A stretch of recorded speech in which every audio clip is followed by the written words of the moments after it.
Do you mind if I kind of go into this a little bit more? Because this is kind of a general philosophical issue. I talked earlier about this idea of governance by principle versus governance by rule. We have a culture in women's volleyball that seems to be predominantly governed by rule. And to that end, our athletes end up being very responsibility and risk averse. Because right now, well, actually right now it's a little bit different, but earlier in the summer, for example, there might be a ball that would drop between Karch and I. Let's just imagine that Karch and I are playing on the women's national team for a minute. And I would kind of go like this, and Karch would kind of go like that, and the ball would drop, and we'd both kind of smile and think it was okay. And, of course, now Hugh and Karch, the coaches, are going nuts because it's not okay. But here's kind of the underlying current of that interaction right there. The letter of the law is, hey, that's your ball when this happens, and it's my ball when this happens. But, of course, the spirit of the law is don't let the ball hit the floor.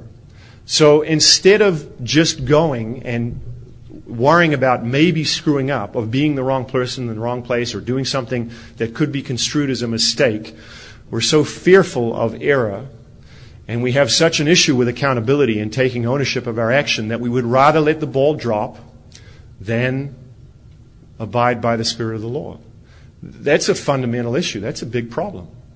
And so at some point there has to be this reconciliation of, hey, we're competing and we're battling and we're doing everything we can in practice to help our team be successful, but we have to be able to merge that with, I got to be some kind of a, we call it this notion of a female warrior, where we can be out there and be okay with success and also be okay with failure.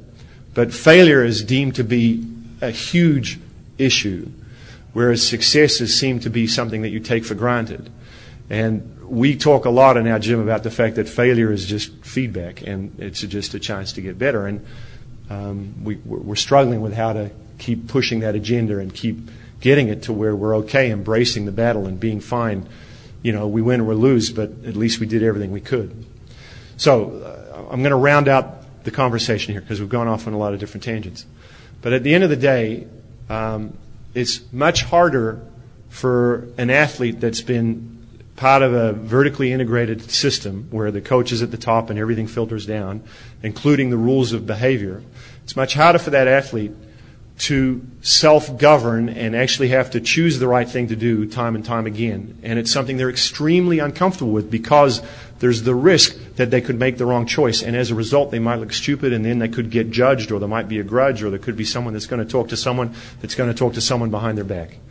And as long as we have these mechanisms of undermining and this constant insecurity that goes with that, it's going to be really hard to elevate our athletes to the level of, security and trust that they need to operate at to be as good as they can be. Because I don't think anyone here would question that when you do get it right, when you do have a women's team that's all heading in the right direction, it's an extremely, extremely powerful thing. And if you have that team chemistry, you can forgive a lot of other sins. We could be bad in some of these other technical areas, but look at these athletes and look at the way they battle together. That's something that can get you a long way. So we don't know the answers. And I know this was a fairly innocent, short question, and we got into a big old answer, but it's a bit of a conundrum. We're still working on it. Yes?